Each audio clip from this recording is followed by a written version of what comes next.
하루의 성경 한 장. 할렐루야, 사랑하는 성도 여러분, 오늘은 출애굽기 30장입니다. 하나님은 모세에게 오늘 본문에 보면 몇 가지 규례를 주시는데요. 첫 번째는 분향단을 만드는 규례입니다. 향을 사르는 단을 의미하는 것이에요. 분향단은 조각목으로 짓 때 가로와 세로는 각각 50cm, 또 높이는 1m로 제작을 합니다. 그리고 그 위 사면에 뿔을 만들어 연결합니다. 그리고 뿔과 함께 단을 금으로 입히고, 그리고 어깨에 맬 나무봉인데요. 채를 만들어 분향단의 고리에 연결할 수 있도록 하였습니다. 분향단의 위치는요, 성소와 지성소를 구분하는 휘장 앞에 위치해 있었습니다. 본문에는 지성소 안에 있는 속죄소 맞은편 곧 증거궤 앞이라 이라고 나와 있습니다. 여기 속죄소란 증거궤, 법궤 위에 덮는 뚜껑을 의미하는 것 아시지요? 아마 지금까지 잘 따라오셨다면 이해하실 수 있을 것입니다. 그러니까 분향단은 하나님의 임재를 상징하는 증거궤, 법궤와 가장 가까이 있었던 성물입니다. 물론 휘장이 그 사이에 쳐져 있는 것이지요. 여러분, 이것은 중요한 의미가 있습니다. 여러분, 분향단에서는 향을 피우기 때문에 계속 향이 하늘로 올라갔습니다. 이것은 다름 아닌 성도들이 드리는 기도를 상징하고 있다고 봅니다. 요한계시록 8장에 보면 하나님의 보좌에 금향로의 향연이 성도의 기도와 함께 천사의 손으로부터 하나님 앞으로 올라간다라고 하는 표현이 나옵니다. 그러니까 성도가 올려드리는 기도 향연이 올라가는 상징이 되는 분향단이 증거궤에 가장 가까이 있었다.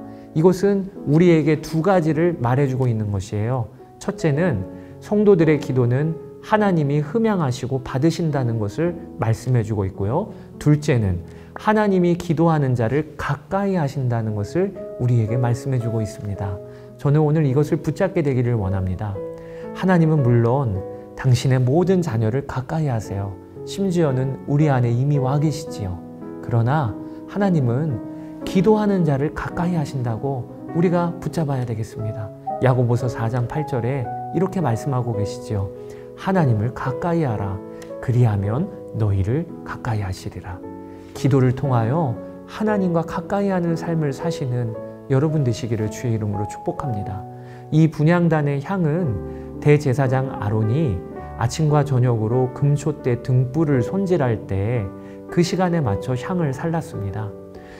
여러분, 여러분의 성소에는 분향단의 향이 피어오르고 계십니까? 만약에 아니라면 속히 다시 향단에 불을 피워 향을 사르십시오. 즉 기도하십시오. 거기서부터 성전된 우리 삶의 회복은 시작되는 것입니다. 자, 그 다음에는 생명의 속전을 내는 규례가 오늘 본문에 이어집니다. 이스라엘 백성들 중에 20세 이상의 성인 남자는 생명의 속전을 하나님께 드려야 한다라고 하십니다. 이는 자신의 생명이 하나님께로부터 나왔고 또 그분께 달려있다는 믿음의 고백이었습니다. 하나님은 나의 생명을 죽음에서 건지신 분이시니 이에 대한 감사로 드리는 헌금이 생명의 속전이라고 보시면 되겠습니다. 백성들은 반세겔 4.8g 정도의 무게의 속전을 내야 했습니다. 그런데 특이한 것은 이 생명의 속전은요, 부자라고 더 내고 가난한 자라고 덜 내고가 아니었다는 점입니다. 그들은 어떤 형편에 상관없이 모든 사람들이 동일하게 생명의 속전으로 반세겔을 내야 했습니다. 여러분, 이것은 우리의 생명을 살리기 위하여 하나님이 치르신 속죄의 값은 누구에게라도 동일하다는 의미를 바로 우리에게 알려주고 있는 것이죠. 가난한 자의 구원도 예수 그리스도시고요. 부자의 구원도 예수 그리스도면 충분합니다. 배운 자, 또 못 배운 자, 누구라도 예수 그리스도 그분이어야 죽음에서 생명으로 옮김을 받게 되는 것이죠. 자, 그 다음 규례는요, 물두멍을 만드는 규례가 이어집니다. 성막들에는 번제단과 함께 물두멍이 위치해 있었습니다. 이 물두멍은 물을 담아 놓는 큰 대야라고 보시면 되겠는데요. 물두멍과 그 받침은 다 노수로 만들어져 있습니다. 제사장들은 성막에 들어가거나 희생 제사를 드릴 때에는 반드시 이 물두멍에 나와서 먼저는 손과 발을 깨끗이 씻어야 했습니다. 그 다음 이어지는 규례는요, 22절에서 33절에 거룩한 기름인 관유를 만드는 규례입니다. 하나님은 이 관유를 제작하는 방법을 세세히 알려주십니다. 레시피를 공개하신 거지요. 성전이 세워지고 나서 하나님은 이 거룩한 기름을 성막과 모든 성물에 발라 거룩히 구별하라고 하시고요. 또 제사장들과 대제사장에게도 관유를 부어 그들을 구별하게 하십니다.